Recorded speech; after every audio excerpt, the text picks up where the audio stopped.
the third year and counting, Richard Skipper has been celebrating the artists you love. And what are some of the things that you've really run out of time, and we've got to talk about your latest. I want to go back a little bit, first of all, and celebrate a true legend. Richard Skipper is all about celebrating life, art, and his guest body of work. And did you pursue performing opportunities while you were in high school? Please join us while he showcases these diverse and talented individuals. Here's Richard Skipper. Happy Monday, everyone, and welcome to Richard Skipper Celebrates. Who or what are you celebrating today? It's Memorial Day. It's Mint Julep Day. This is lemonade, by the way. It's Creativity Day, and it's Lucie Arnaz Day. I'm so excited that I have her on the show tonight.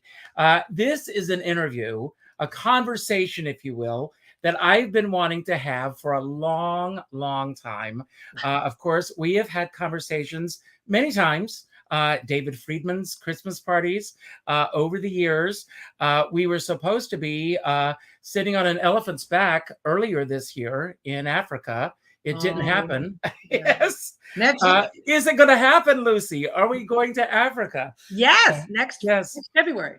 In February, celebrating my 62nd birthday. Last year, I was in Provincetown, and it was your birthday. And I went to wish you a happy birthday. And there was a little film clip that you asked if we wanted to go to Africa with you. And I immediately signed up. It was one of those once in a lifetime experiences. And if you don't jump on these opportunities, they don't happen. Exactly. So I said yes to go to Africa with Lucy. And here, but a little thing called COVID, put that aside. So hopefully that's going to happen in the future. But I want to say welcome to the show, first of all. And I know that you have been with family today, which is very important to you. And I want to know, beyond that, you have been on the road again, finally. What has that experience been like for you? Very, very rewarding. Oh my gosh, to come back after all that time of not doing what you do. I think some people were able to continue being who they were during those 2 years. Billy Stritch, Ann Hampton Callaway, certain people can entertain them. They can accompany themselves on a piano and they can sing and do things from their house. And that's not possible for me here. So it really was, I was busy. I was co-producing movies and things, and I was making PPE equipment and taking care of, hospitals and doing all that stuff and being a grandmother and being a mother and cleaning house and doing all those. I was never dull. It was never dull. I was never bored, but I didn't get to do what my bliss is. I didn't get to do it. So going back was terrifying in a way. Like, do I still even know how to do this? Because I've never been out of work that long, since I was 15. And it was a bizarre feeling. It's just something not experienced. I mean, I've been out of work for months, but there's something coming up. You're just waiting for it, or you're kind of rehearsing for something that's coming up. Just knowing that you don't know where the end is going to be, and just being home, I'm sure it was crazy for everybody. But I can't do what I do from home. So, and then getting back out there, and now especially knock wood, a lot of, all of them so far have been sold out. So the performances have been amazing. And the audiences are so grateful, I think, just to be able to do this again. It's been extraordinary, really. Frank Langella, in his book, he talks about that moment from stepping into the darkness, into the light. And it's very much that experience again for all of us, where we are now stepping again from the darkness into the light again. And we're going to go back because your show is I Got the Job. And we're going to talk about those many jobs that you've gotten over the years and the evolution and the continuation of a career. But I'd like to go back to this moment recently, when that first moment after not being on stage for a long time, the trepidation, the fear, I'm sure all of those butterflies and everything of, is it there? Do I have it? Even though you've had an incredible career, I'm sure that those feelings are still resurfacing again that first time you're stepping on stage again. Yeah, it wasn't so much, do I know what I'm doing? It's like riding a bicycle, part of it. It was really just getting into the rhythm and relaxing the way I had been with this new show, especially, we were just kind of getting it, like a brand new show. My husband and I always say it takes, 6 times 8, like 6 weeks of 8 shows a week before you really feel like, oh, okay, I know what I'm doing here. And we were maybe 2 weeks of performances in when it all stopped. So I was just like, this is the show I have to do now. And I didn't get a lot of like pre-rehearsal time with anybody. I had to sort of rehearse it by myself in my head. And then all of a sudden, you're back. And I just tried to stay in the moment and mostly remember to breathe. I mean, all the singing stuff was like, oh, breathing and thinking at the same time. That's what a concept. Because you get overwhelmed with the senses, like there's people and there's lights. And it was a little bit like starting all over again. Yeah. Like a first time I was ever on stage. Well, those who watch my show know that every day I pick a word of the day, and the word that I picked for today is serenity. And I'd like to know for you the serenity of both being on stage and off stage, and what that word means for you personally. That's a great question. Well, right away I started thinking about David and Sean, because I think I learned about serenity by going to Unity and by listening to David Friedman and his thought exchanges and just looking at the world through a different lens. I feel serene and I feel at peace, which is what I think serenity is, when I am as authentic as I can possibly be. When I'm not worried about what's about to happen, and I'm not concerned about what already happened. I'm just in the now, be here now, and experience it very present. Just be present, like I'm trying to be right now, and not have any preconceptions of how it's going to go. Trust. And sometimes if I really need a little help feeling that way, I'll even say something as woo-woo or spiritual, if you will, like Sean would say, Spirit, tell me what to think. That's all. And oddly enough, just saying that relaxes me. I get a little more serene, and I'm much more comfortable responding to the audience or to you or to my family. You just have to find it in yourself. And it's not a cloud. It's not a float on the middle of an ocean somewhere. It's that peace that you know who you are and you are okay. You are enough. It works for me. It works for me. Good. I start with a surprise question. I used to call them random questions, but someone told me there's no such thing as random. And it's a question I haven't even looked at. So that's the randomness of this.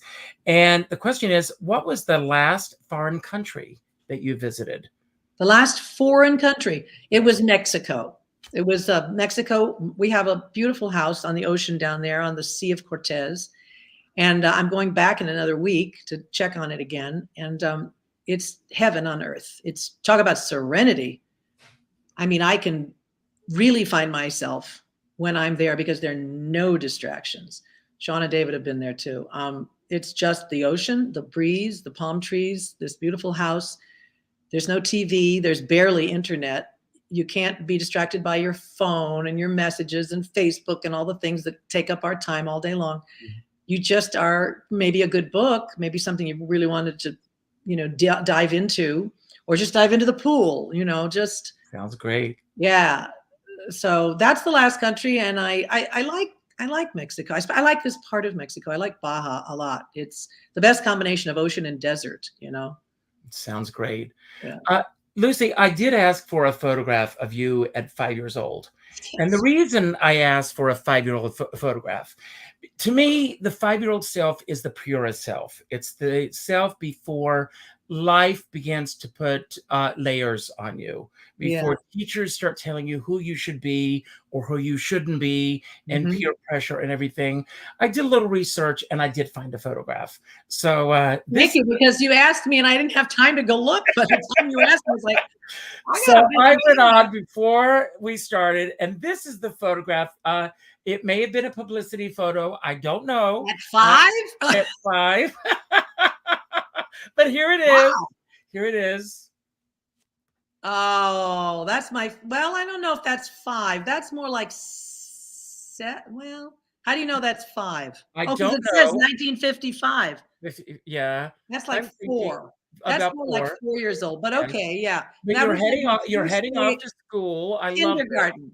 You're I was heading off going to school. yes, on And tell us a little bit about, so much is in the public, a lot of it we know is made up by the press. But tell us a little bit about this little girl. Well, she lived in Beverly Hills on 1000 North Roxbury Drive, which was that house. Beautiful little house. And she had a brother who was standing there on the steps with her named Desi. And she went to Marymount Junior School, kindergarten, and then first grade, and up through fifth grade. And her parents were in show business. And her father was Cuban, and her mother was American 9 generations. And they were very busy people who worked all day long. And they loved their family. They cherished family time with their kids.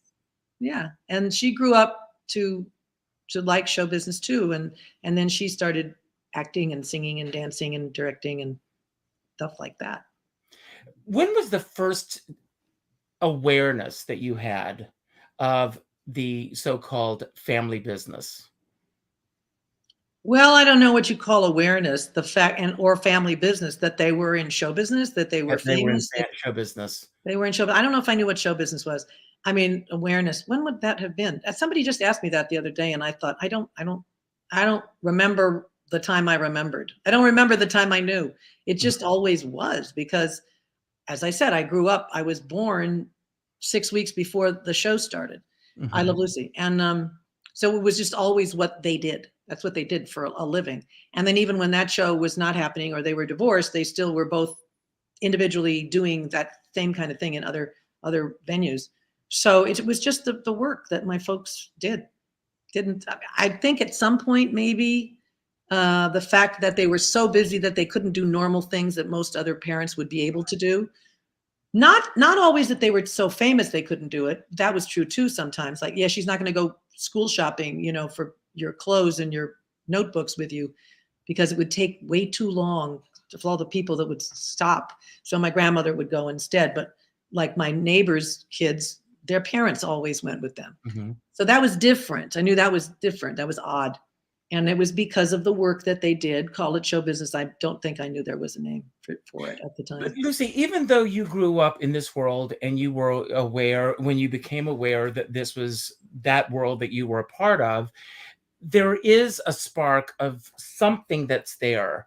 They pulled you in that direction, that you say, this is what I really want to be a part of. Oh, yeah, that's a whole other thing. Yeah. What was it that pulled you in the direction that you said that this is truly the path that I want to stay on?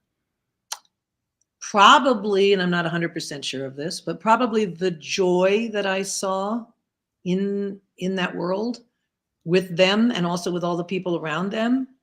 I saw that this was a tremendous way to feel good, and it makes other people feel good. They loved what they did. They worked really, really, really, really, really hard, and they didn't seem to mind. Mm-hmm.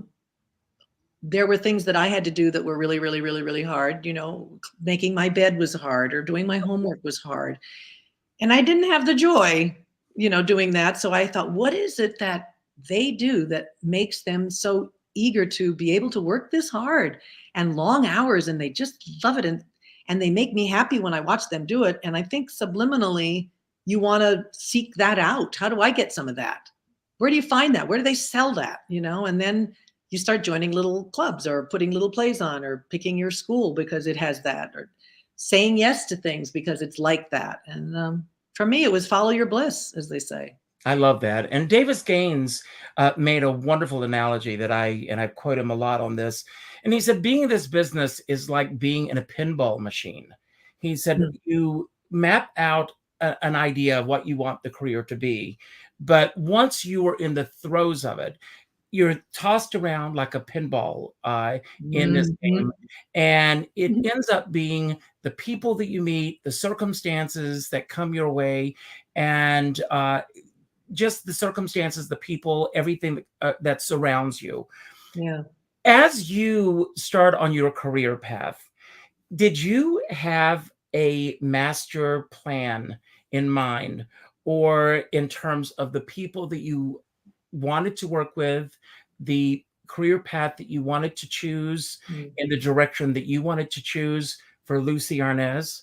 No, because I was too young.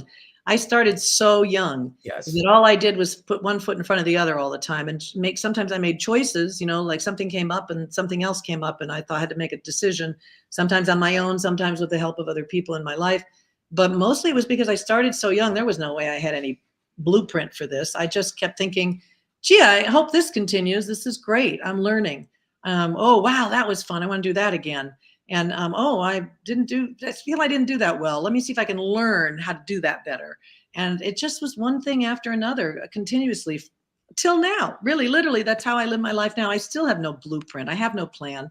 People go, well, isn't there a part you've always wanted to play? And I go, I played them. I mean, like, I played so many good parts. I think I played them. I'm sure there are, but I don't even know what they are because I just leave myself open to what's going to come my way and try not to regret things, oh, I tried that and that was a disaster. No, it wasn't. It just didn't turn out the way you expected it to, but you don't know you don't know that it's bad. You don't know that it didn't put you, face you in this direction so that you're supposed to go there. It's just been fabulous in that respect. Really, it's just to let it be and go with it, Well, it's been wonderful. I mean, was there a moment that you felt that as you were going off and veering off on your own, that there was a pivotal moment that really set you on the Lucie Arnaz path, that you were truly autonomous in this business? That never really happens. It happens and then it goes away and then it happens a little bit again and then it goes back to Lucille Ball's daughter is in the, it never really happens. It's because of the history. So if that's the worst cross I have to bear, that's fine. I'll take that one. Thank you. But little by little, I think it piles up to be a little more substantial. I mean, Seesaw was my first real big event. It was a national tour. I was starring in a national tour of a Broadway show. So that was huge, directed by Michael Bennett, and Tommy Tune is in it, and it's all over the country. And to get your gun for a whole season at Jones Beach was a big deal because it was outside of New York, and I got a New York Times review, and I got a Hirschfeld caricature and all those things. And then I got the script to They're Playing Our Song, and there I was in my first Broadway show, and it was Neil Simon and Marvin Hamlish, and those things, they sort of built on one another. But then if you don't find another show, forget get. It wasn't even like an audition opportunity. There just weren't any shows like They're Playing Our Song for years. I did a lot of touring companies, and Larry and I went out. I had married by that time, and we did a lot of shows on the road together. Social Security national tour, Whose Life Is It Anyway? Did The Guardsman. We did, Educating Rita. We stayed very busy in that and having 5 kids between us. But I didn't find another Broadway show like They're Playing Our Song. It just didn't come along. It was the 80s, early 80s. And I used to say you had to have whiskers or skates to get a job on Broadway. That's true. Absolutely. It's the Starlight Express and Cats were the big show. And, but I was meant to do other stuff during that time. Then I started doing a couple of films. Then I went over and I did some television. So kept jumping around, and very diversified career, I would say, but maybe too diversified in some respects because people would say, what does she do? What does she actually do? I don't know. She works. But you also, but you have had your hands in every aspect of the business as a producer, as a director, as an actress. And is out of all the hats that you wear, is there one particular hat that you enjoy wearing the most? No, I don't think there is one that I enjoy wearing the most. That's an excellent question. I really loved being a director. I have to say that was a new thing. And I'm a good organizer, planner, and that's what a director has to do. Every question comes to the director, everything. And you have to give it a lot of pre-thought, before you meet with all those people. You can't just show up and wing it. I like that. I was good at that. I thought, I can do this and grow old doing it. Cause also it's a lot of hard work in a small capsule of time. And then you don't have to do the 8 shows a week. You just go on to your next thing. That seemed attractive to me for a while, but being in a great show, when you're in a great show, when you're doing a part that tears the house up, hanging upside down on a trapeze in Pippin. Well, How do you say I don't want to do theater anymore? Well, I was lucky enough to see you in that. I mean, talk about a performance. That's pretty thrilling, right? It That was amazing. thrilling. And being in a film, certain films that are there forever, and your grandchildren can see them because they're on film. That's pretty great. But I love doing concerts now. And they're all for different reasons and at different times of my life. Right now, it suits me to be able to go out in shorter spurts so that I can come back and spend time with Larry, my husband, and not have to do a whole run of something. Television, and I thought I was, I never really loved being on television, but I thought, well, this is good. It's good money. I can raise my kids, get a nice house, da da da da. But it's all fickle. I mean, God, I did so many TV shows, pilots and great shows written by brilliant people. And they give it like a minute and a half and they go, no, that's not going to work. I thought, I can't do that anymore. That's just, it's too aggravating. And back in the day, like when MASH went on television, I was telling somebody the other day, MASH was number 98 out of 100 shows when it first came out. And it stayed like that for about a year, 2 years. And then finally, people kept tweaking it and giving the audience, a chance to find them. And it became number one show for like how long? And now it's like famous. And moving it around. They don't stick with shows anymore. They move them around, but so much that you can't even find it. You don't know when it's on. So it's a great way to make a lot of money, but it's a fickle business. And I don't know. I like the high wire act. Not talking about Pippin, but theater, live theater, whether it's concerts or theater or directing for the theater. There's something about the immediacy of all of that I've always been attracted to. So anywhere in that realm seems to suit me best. Well, Lucy, this is a business that's constantly evolving. And over the changes that you've seen throughout your career, what are the changes that you really absolutely love that you've seen in the business that have changed? And what are some of the things that you really miss in the business that are no longer there? Not sure I know how to answer that. Well, only because I talk about this in my show. It's one of the things that's coming up about the things that I wish, the things that not the changes that are not so good. And this is really just for actors that are listening and producers and directors and casting directors. The whole idea that nobody gets to audition in a real theater anymore. Thank you. Yes. What the hell? I mean, the reason we are theater people is that most of us have this quality about us that we're actually kind of shy in certain ways. But we come to life with that dark fourth wall, where we can be on stage with whether it's one light or a million lights, and we talk out to the dark, into the Mr. Ziegfeld, I always joke, it's like, it's what we do. And you can become your character because it takes a lot of concentration. You have to go somewhere to sing your lyric, to play your scene. You're not just facing 13 other people. Nowadays, nobody auditions in a theater like I used to.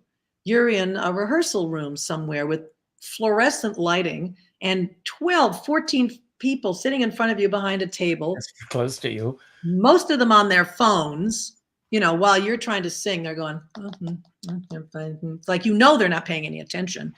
It's so hard. It's so much harder.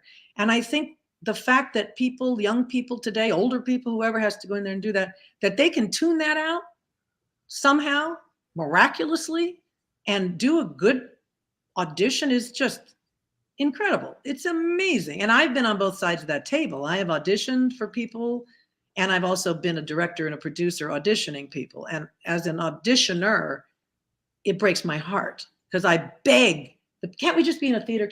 No, I'm sorry, can't rent theaters anymore. No, they're too expensive. No, they don't allow you in. What? Well, can we turn all the lights off in here, then at least put a spot on this? But no, we can't do that either. It's really hard.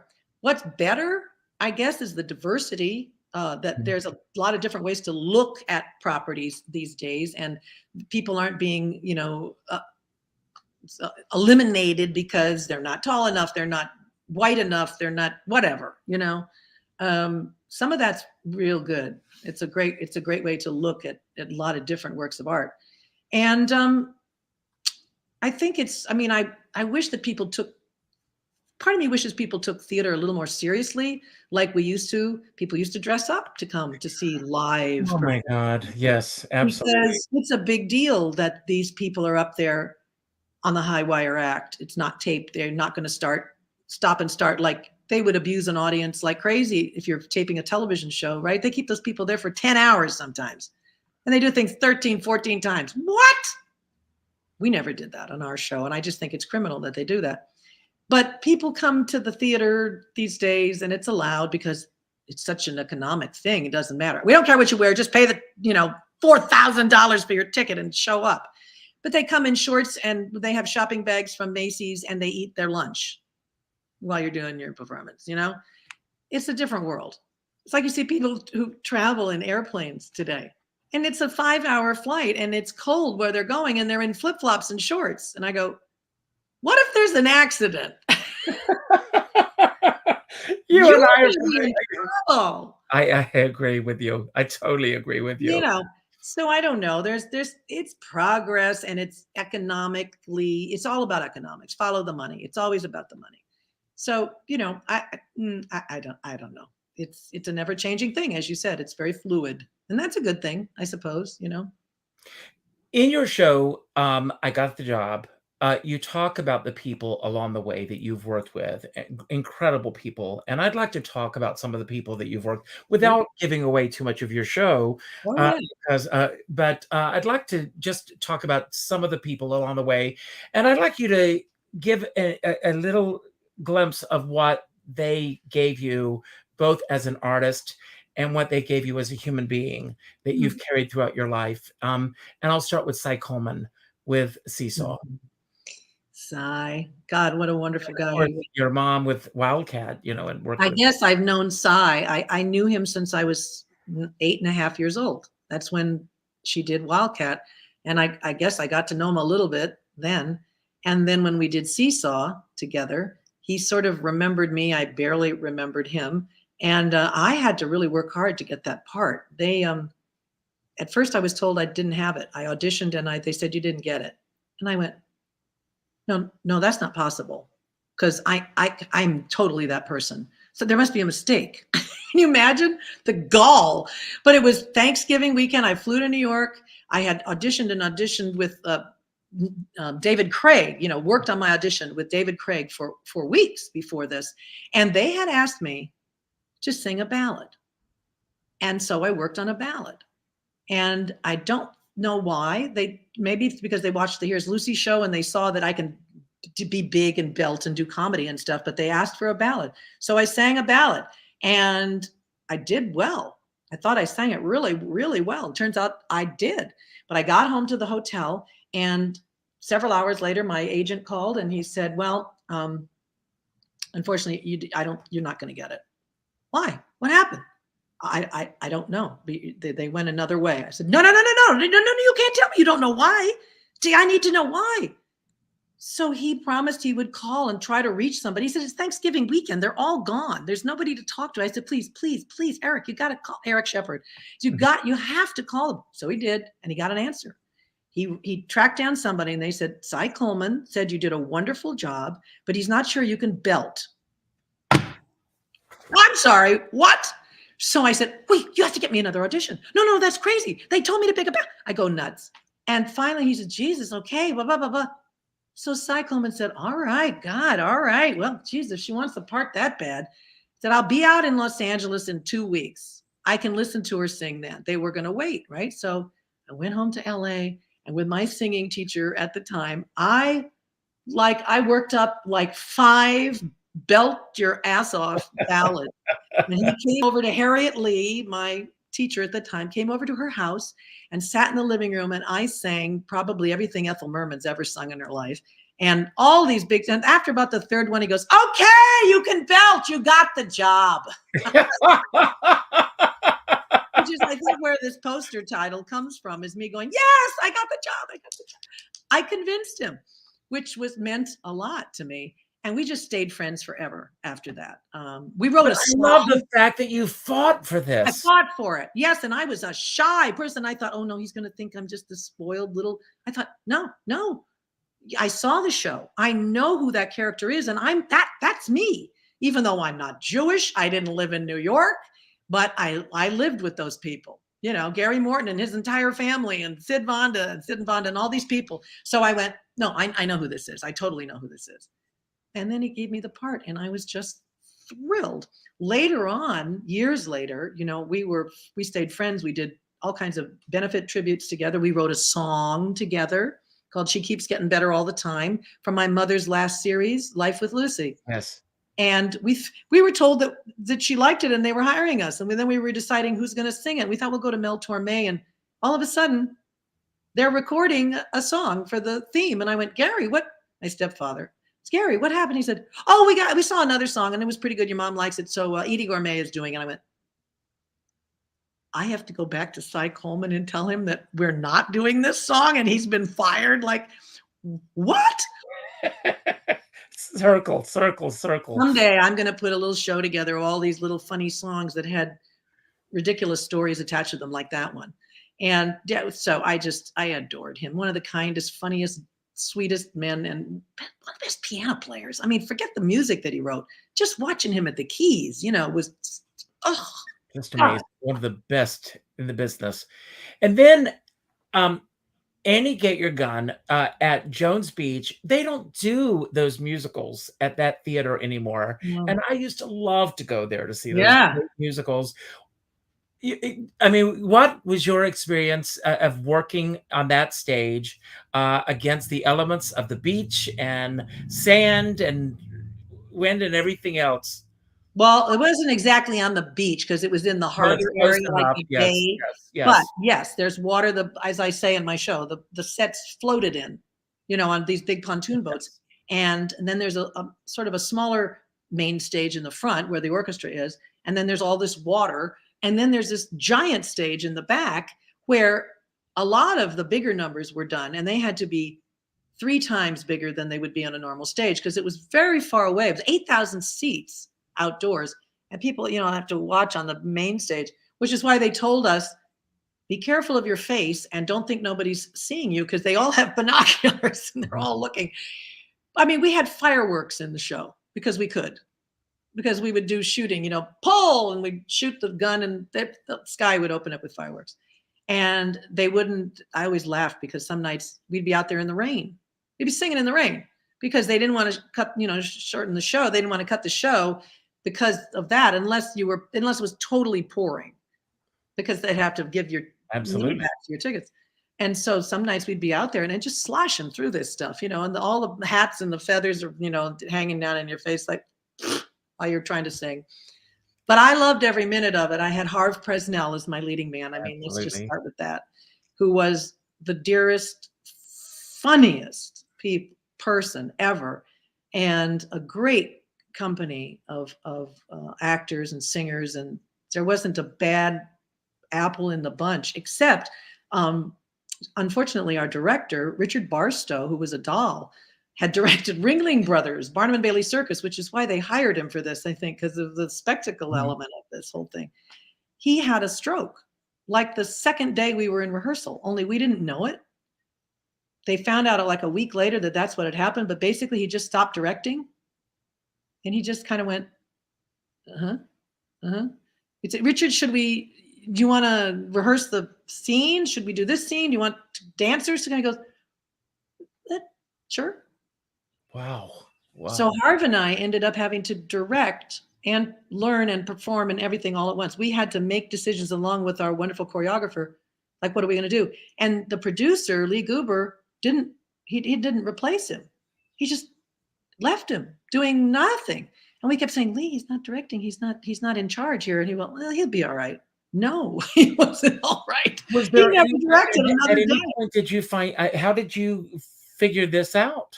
Much later, after the show was open and they had to take him away a couple of times. And then they came back later, mid run of the summer, and said, you know, what actually happened was Dick had a mini stroke, and we didn't know it. He wasn't paralyzed or anything, but he wasn't able to like make decisions or anything. And they kept bringing him to the set, and he'd sit there and he'd smile.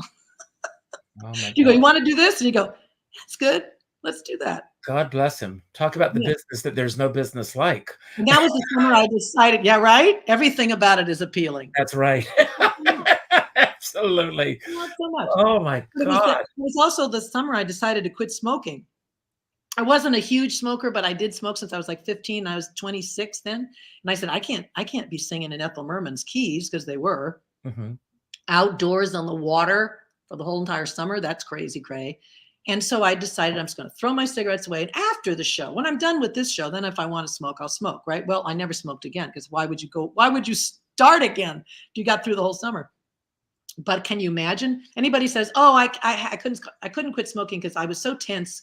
I was in this very tense situation. I had to smoke. I said, honey, you have never been in a more tense situation than trying to open a Broadway show without a director out at Jones Beach. So if I could get through that without a cigarette, I could get through anything later on. Did you ever lose your voice? In that show, no. Nobody else had to ever go on for me. I had to really be careful, though. I really had to be careful. And my time off during the day, I lived like a nun most of the time. Once in a while, Harv and I would go out and take a glass of wine or something after the show, but not a lot, because it was hard. It was a big, big show, to do. I had a girlfriend who was in Follies, and she smoked like a chimney. And we went out to dinner after one of the revivals of Follies. And the moment she came out of the stage door, she lit up a cigarette. And I said, what are you doing to yourself? I've never understood how anyone would be able to sing. Look at Frank Sinatra and lots of people, they smoked. And I didn't even understand how dancers, practically every dancer I knew was a smoker. That seems even worse, because the breath control you need to dance that hard. It is astounding. But yeah, so I decided this meant a lot. That's when I knew I was really serious about this business. I said, oh, this is an opportunity. This is a really big gig. You're going to be at Jones Beach outside New York. You're going to get New York reviews. And it's an entire summer long gig. It's not like a summer stock show. It's during the summer, but it's a week or 3 weeks or something. This was 2.5 months, 3 months, right? So I really wanted to be good. I didn't want to screw up. And then I got the audition for They're Playing Our Song. So there was no way I was going to go start smoking before I did that. And then I got the job, and I thought, well, now you can't start smoking because you're going to be on Broadway. And, it was like, now you're an idiot if you smoke ever again. You're stupid, So just a couple of years ago, you came back to Broadway for a night only concert. Did you do 1 or 2 nights? Just one. You just did one, 3 or 4. There was you and Robert came back. You all came back and you did it again. Yeah. Was there anything that you learned differently about yourself coming back and doing it again? I know that time had passed on. You're older. You're wiser. Did it feel like doing this role again after life had moved on and coming back for the chance to do it one more time? And it killed me that I was not able to be there that night. It was miraculous. It was like Cinderella time. It was a gift I can't even begin to really put into words. First of all, the coolest thing is that except for one line where I said, well, they do after they turn 30, the rest of the show actually still worked. Like the script still was exactly the same. We may not have been doing Marvin Hamlish and Carol Bayer Sager's story 1979, but we could have been doing, Cy Coleman and Dorothy Fields 1974. They were just older people falling in love and trying to work together and make it make sense. So that was all great. And the music, it was so much fun to revisit. And I revisit it from time to time in my club act anyway. I sing I Still Believe in Love. I sing They're Playing Our Song. I often do, a lot of those songs. And I love singing them. And I think I have a voice that's matured and a phrasing that's matured, and I've gotten older. So when you sing songs like I Still Believe in Love and you're 40 years older, you know exactly what you're singing about. Absolutely. And so it's not a young girl singing a pop tune, trying to fall in love with this dude. It's a whole other world. And I think that brought some special magic to it. Plus, it was just the audience that night was insane. They they were such lovers of the show, of us, I guess. And to Bob Klein, you know, he's 10 years older than I am. And he didn't really pay much attention to like getting the script ahead of time or we had to read, you know, it was a reading and a concert, but you kind of want to know a little bit about what you're saying. He was pretty much reading it the whole night. And he made me laugh so hard through most of it, just because he was so surprised. Like, oh, there was a laugh there. I forgot there was a hold for a laugh. It's like, I should have read this before. This is a funny show. You know, it was adorable. I just loved it. I could have done it. I could have gone back and done it again if I'd only had the stamina to do those squats in the middle of their playing our song. You know, that's not going to happen anymore. And I want to talk about two other collaborations. Tommy Tune. Ugh. One of our dearest friends. Yes. Right? Well, I've done 3 shows with Tommy and a television special and everything. We did Seesaw together. We did My One and Only together, the national tours. And we did a reinvented version of Mac and Mabel. Mm-hmm. After it closed on Broadway, Jerry Herman wanted to try again. He hired Ron Field, and Tommy got to come in and play the Lisa Kirk role as well as the writer. So he got to do Tap Your Troubles Away. My idea, thank you. Anyway, it was a terrific experience. The show didn't prove that it worked any better than the first time, mostly because Michael Stewart, rest his sweet soul, the author, refused to change one single word of the book. And the book needed some work. We changed everything we could change and fixed everything we could fix to make it less bizarre that it was a musical comedy about slapstick and, you know, drug addiction. That's a strange world in musical comedy. And in 1974, people really weren't ready for that. Today, I think they would be, because anything goes, right? It's all out there. And but the music, it's just such wonderful music. And anyway, so Tommy did that. We loved doing My One and Only together. I always say, you know, just the fact that I could keep up with him, tap dancing wise, was I felt like I had really earned my stripes. And he's one of my closest friends in the world. He's like a brother to me. I love him so much, and he's the nicest man in the business. And one of the most talented. He can do everything. And what is he? 10-time Tommy Tune toe tapping Tony Award winner. I mean, and his Tony Awards on his ladder in his. Yeah. He ran out the ladder. He had to get a bigger ladder. Yes, exactly. And Ron Abel, and how the two of you have come together and creating this alchemy that you two have created together. Well, we met in 1988. Put my first nightclub act together. I was introduced to him by a mutual friend to do something for her. And we just clicked, and I got an offer to go to Sicily and put an Irving Berlin show together. And he was in my world. And I said, would you like to go to Italy and do this show with me? I've never done a nightclub act before. And he did it. We researched it, and we did it over there for Irving Berlin's 100th anniversary. And then we came back to the States and did it for a year. And I had never done a club act. And everybody said, oh, you don't want to do that. You don't want to. So you'll never amortize your money. It's an a-hole of show business. You don't want to do it. I said, actually, I kind of do. I'd like to actually do that. I think that would be fun. And I proved them all wrong, because I just kept getting gigs and taking out the Berlin when it wasn't his 100th birthday and putting in a little Gershwin and Cy Coleman and, you know, whatever, Sondheim. And 33 years later, we're still doing concerts and nightclubs. And it's an absolute joy. There's nobody, well, there's a lot of very talented people out there. You know, the Billy Stritches and the Ted Firths and the Michael Orlands and the Todd Schroeders. There's lots of really great, very talented, genius musical directors out there. And I've enjoyed working with all of them, because Ron's not always available. And but he's my anchor. He's my musical anchor. I trust his, it's not just his piano playing and his arranging. I trust his sensibility about music and about arcing a show, what's right for me. And if I say I want to do a certain song, he goes, why? You know, he makes me justify, or he'll say, I want to do this. And I go, I don't really see that. And he'll go, but how about if we do it like this? And then he has some take, like we were talking about Cy Coleman. we could sing "Hey, Look Me Over." Everybody wants to sing, and I said, "Oh, come on, that's like my mother's theme song, for God's sakes." And it's hey, dun, dun, dun, dun. It's like a marching song. I don't want to sing. That's her theme song, and he went, Your arrangement is just amazing. well, he said, you're probably gonna hit me, but you want to do some Cy Coleman. I think we should do "Hey, Look Me Over," and don't say no until I show you how I want to do it.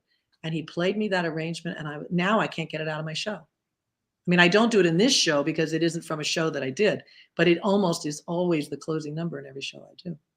So he's astounding, and I just adore him, and he knows that. And I hope and he's got a whole summer working with Debbie Wellman. He's going out doing Debbie's Judy show this summer in June. Have you seen Debbie? I have, only online, of course. Yeah, the TikTok things that she does.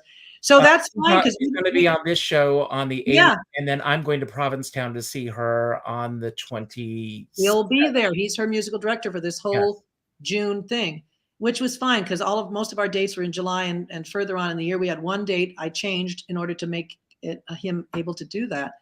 And he's very much in demand for a lot of reasons, so I have to hold on tight. Well, so are you, and I'm going to be with an entourage. Some friends of yours are joining me, and we're going to be there cheering you on July 14th at Fine. Oh, good opening night! Yes, we're going to be there cheering you on. So I am going to be giving away a gift basket tonight of some of your CDs. So the word of the night is serenity, where we started. I have some just wind down questions that I'm going to ask you as we end this. And the first question is, are you a pet person? Oh, I was for years. I had every kind of pet you can name. I had it. I mean that sincerely, from many dogs to many cats to horses. I had guppies, and I had goldfish, and I had parakeets and canaries and raised them, and I had turtles. Then when I had my own house, I had 2 different boa constrictors. I had a mynah bird. I had 2 rabbits. We've had goats.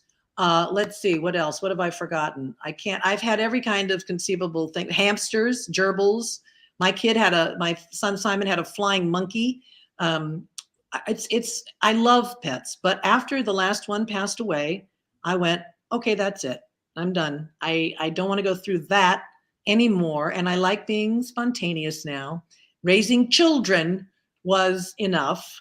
And when Larry and I can walk out and shut the door and lock it and not worry about pets or kids, we find a lot of serenity in that. Serenity. There you have it. What is the best possible attitude to have in this business? In the business, it's not personal. Don't take it personal. Rejection is going to be the name of the day, and it's not almost ever personal, unless you have a personal something horrible going on with the person that's producing or casting, in which they won't see you because they just don't like you, period. But generally, it's about what the creators have in their mind, and you don't fit that, or you're too tall, you're too this, you're too that. It's not personal. I know, because as I said, I've been on the other side of the deal. I don't know. Give me another way of asking that question, because I think I could have a better answer. Well, I mean, every day, we have to go through this business, and we all deal with rejection. We deal with reading a bad review in the paper, seeing, especially on social media these days, people saying things that are not so kind, and just how do you get through it? You don't take it personally, and what can I say? You have to just show up and be the best you can be, and have tenacity. Keep going back. If you love this business, you have to love the business, period, whether you're a big star or not. And I wouldn't put a whole lot of faith in the internet per se. A terrible thing has happened and a wonderful thing has happened. We were given the internet, hence we can do this right now, right? But it's also kind of the kiss of death in many ways in the business, because somebody, very, very talented people show up, want to get a movie part, television part. It's come to a point now where the first thing they ask is, how many followers do they have? Mm-hmm. Seriously? Exactly. Seriously. So you're forced to have a presence on social media that is exhausting and doesn't allow you to have a life. and is really not authentic at all. It's mostly made up. It's look at me, look at me, look at me, and here's a picture of me here, and here's a picture of me here, and here's my lunch. And really, like, why? Just to keep these people engaged? They I can't be agree. engaged. For hundreds of years, people have been interested in other people doing art, and they didn't have social media taking pictures. I mean, it's kind of stupid. I agree. Totally agree with you. And yet you can't get a job in most places where the venue doesn't say, we don't do any press. You're responsible for selling all your tickets. Really? Why is that? I mean, it's just cheaper. And I'm too old fashioned, and it really, it irks me. I could use other words, but I'll say. Well, I saw that you almost went there. Do you think a lot of people know who you truly are? It seems that a lot of people seem to now. I've been doing a lot of interviews recently because of the pandemic, I guess. And that's what it is. You do this. And I'm quite surprised that people tend to tell me I'm very down to earth, or I'm very, I don't have an ego, which everybody has an ego. I mean, an ego is our soul. That's it. we spend our whole life trying to tame the ego, even though it isn't the ego you think, that, diva kind of thing. But do they know who I really am? I think they do pretty much, because I put it all out there. If they've seen me, if they've heard me talk or sing, or, met me after a show, I'm not a character that I've played on anything. That's a good thing, because I'm not really known for one character, right? That's right. I've done a lot of different things. And if they know me at all, what they think they know is probably who I am. That's wonderful.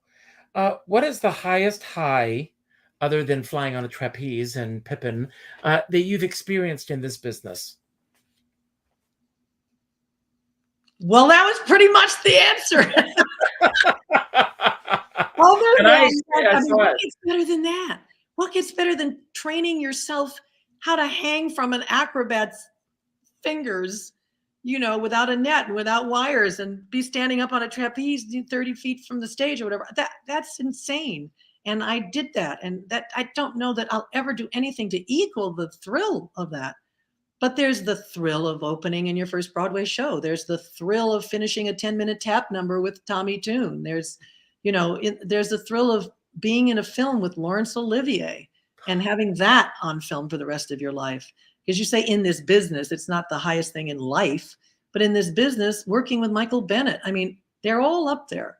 There is no highest. It's just, there's a lot of good, so much good. Having friends in this business, like you, like David Friedman, like David Zippel, like Barry Manilow, like Ron Abel, Billy Stritch, to say, these are my buddies, these are my friends, and to be able to watch them, and Ann Hampton Calloway. I keep meeting these marvelous, Christine Andreas. I love my community. I love the community of our business. Michael Holmes, who runs the Purple Room. I do too. Absolutely. There's just so many good people. That's what I love most about this business. Yeah, I really do. There's a lot of great people. We're back to the song. There's no people like show people. There's no people like show people. They're really, some of them are, batshit crazy, but I even like them. I do too. They're geniuses in their own way, I'm glad I belong to the circus. I do too. Amen. I ran away with the circus.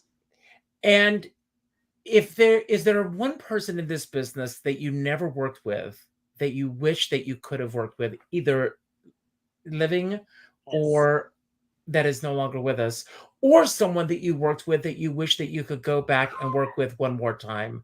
And, when I think about, here's Lucy, and that you worked with so many people on the Lucy show. Yeah. There's so many incredible artists that you got the chance to share film with. There's probably a long list. As you're saying that, just names after names are coming up. And then I'm thinking of all these wonderful people I've worked with. So I don't think like that. I don't really have a list ready for you, a bucket list of people I'd like to work with. I have favorite people. Like I guess the first name that came up when you said that was Kevin Kline. Wow. Would have loved to have been in a play or musical with Kevin Kline. I did a number with him at Lincoln Center for a big tribute to Cole Porter. And we opened the show, we sang You're the Top together. And we got to rehearse and we got to do that and roll around the floor and do funny stuff. And that was pretty thrilling. But I adore him as a performer, as an actor. And I always thought it'd be just great to be in a show with him. I'd love to work with George Clooney one day as a director or opposite him in a film or in anything. I think he's amazing. And people I'd love to go back and work with again. You know, I work with Tommy Tune anytime he calls me for anything, anywhere at all. And a lot of the people have passed on that I wish I could work with again. Marvin, I wish I could work with Marvin again. I wish I could work with Neil Simon again. You know, I don't know. It's hard for me to think in terms of what I didn't get. Isn't that funny? Wow, that's incredible. Do you keep a to-do list? Oh God, yes. I am a list maker from way back. I've crippled my daughter. She's like an organizational freak now. I've sent her to hell with this. Not because I told her to do it, but I guess she watched me do it all my life, and she's the best organizer. Now she could actually get a job as a formal organizer for people. She's so good at it. But I do. I keep a to-do list. It makes me feel good to write down what my day should be like, what my week should be like. I do it for dinner parties and I do it for business and, to do. This is what we got. And one is stuff that needs to be done around the house. And one is personal for me. And other ones is professional, what needs to be taken care of. And I get such joy out of crossing off things. Sometimes I've already finished something, but I write it on the list so I can cross it off. Something I forgot to write. And the flip side of that, is there any aspect of this business that you are weak in? Oh gosh, I'm sure. You mean talent-wise or just I think an area that you're just not good at? Self-promotion, probably. I don't do a lot of that. I mean, you have to call me to say you want to do my show. I don't have a publicity person. I don't have a publicist. I haven't had one for years, not since Charlie Pomerantz died, many, many, many, many years ago. I found that a lot of them were, I want to say, ambulance chasers or, ribbon cuttings. They're going to get you that kind of stuff. And I was like, I don't know. Thanks. I don't.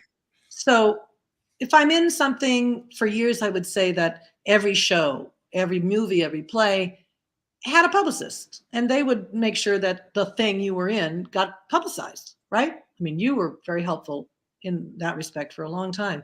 Thank you. You don't have to do it yourself. You're not supposed to. There are people for that. That's right. And then now we're back to what we just talked about. No, there aren't people for that. Sorry if you do it all by yourself, because I don't have those people anymore. But I'm not really good at self-promotion. I'm not sure why that is. It makes me go like, well, come see me if you want. I have to really force myself to, like you sent me the thing today, publicize this on social media and put it all out there. And I always go like, oh, okay. Like I'm telling people. We had a huge audience tonight. So your name got them here. So thank you. Well, I'm glad. That makes me happy. And I'm going to put you on the spot right now. Okay. Uh-oh. Tell me 3 things that you love about yourself. Oh, you did put me on the spot. I never give up. I keep at it, whatever it is that I want to fix or try, accomplish. I keep going back. I think I learned that from my father, who said there must be a way. This was his mantra, if you will. Mm-hmm. And my husband, who always comes back into the room to find a way to solve things. I never give up. I like people. I really care deeply about people in general. I believe we're all good in our core. There are no bad people. And I know a lot of people come to mind when I say that. There are people who make bad choices. But at heart, I believe people are good. I'm very Anne Frank in that respect. I agree. And the third thing, life is good. Life is a ball if only you know it, as the song lyric says. I believe that life is inherently a great ride, and I try really hard not to miss out on the best parts of it. I want to live it as well as I can, as lovingly as I can, as openly as I can, as respectfully as I can for as long as I'm able. That's the best I can do. I could probably list about 15 other things that I am working on, but let's go with Wonderful. This. And this is my last question. What is the biggest thing that you have ever stolen?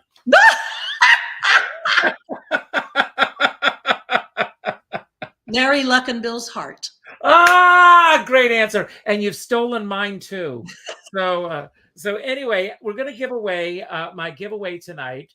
And this is how I do this. We have a lot of people who signed on tonight. I love doing this. Oh, look at that. That's so I great. love giving away things. And I'm going to, Keith Copage. Oh, Keith! I know him. You do? I do. That's well, so Keith. great. Keith, Richard at richardskipper.com. Send me an email after the show. Again, it's Richard at richardskipper.com.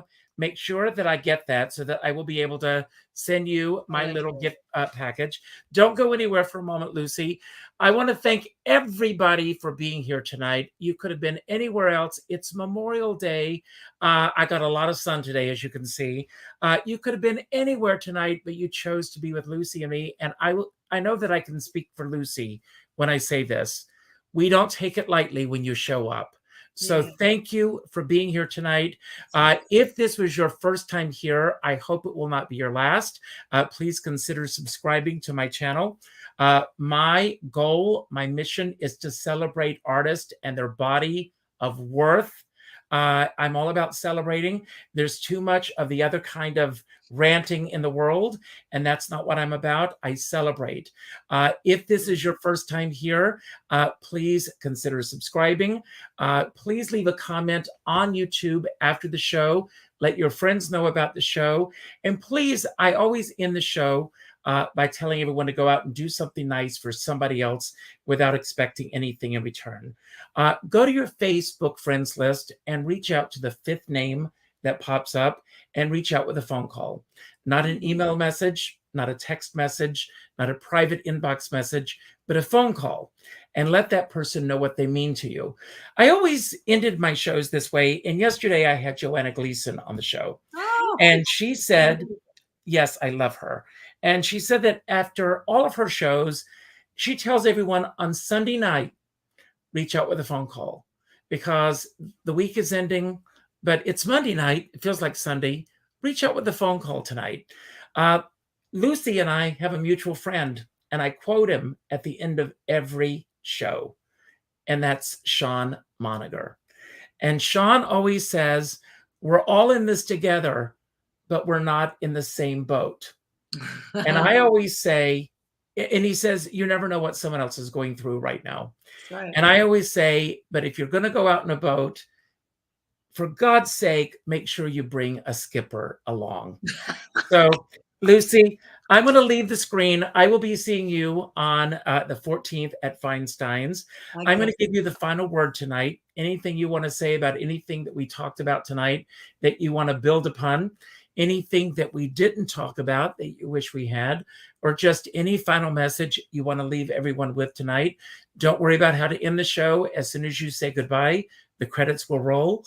I had a great time, and I hope that you'll come back sometime.